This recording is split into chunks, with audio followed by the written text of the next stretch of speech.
Just days after a N.W.O investigation on Seattle police featured two young African-American men, those men say SPD officers pulled them over at gunpoint. Was it coincidence or retaliation? That is the question the local NAACP once answered. N.W.O's Tracy Vetter brought you our original investigation and is now live in the newsroom with the very latest. Tracy.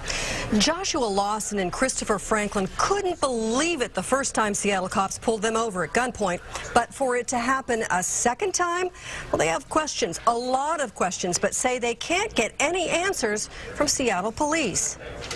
This November 2010 dash cam video shows police arresting Lawson and Franklin for assault and the startling words of the officer after taking Franklin back to the jail. Oh, you're going to jail for robbery. That's awesome. Robbery. I'm going to make stuff up. Robbery. Here on out. During our investigation, Seattle police said the comment was inappropriate but just banter and added the victim had identified the two at the scene. But in an earlier 911 call, he didn't get a good look at the other guy. The victim said he didn't get a good look, and the booking photos don't match the description of both assailants wearing jeans.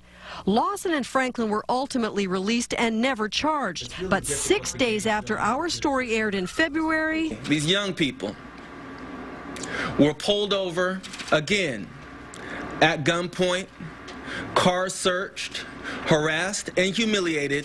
The details are slim. Lawson was reportedly driving a car registered to him with Franklin and 3 other friends and relatives inside.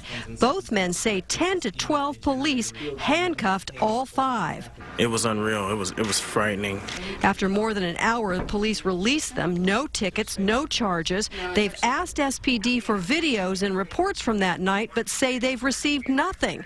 And after trying to get public records from SPD the first time around, this time they're not waiting. And it wasn't until N.W.O News put their weight behind us and we started interacting directly with one of the city attorneys that all of a sudden we were getting things that when I did the initial request we weren't getting. The men and their lawyers say without the police records this time, they can't tell if the police were malicious or just doing their job. It was either a horrible coincidence or, it was a horrible retaliation.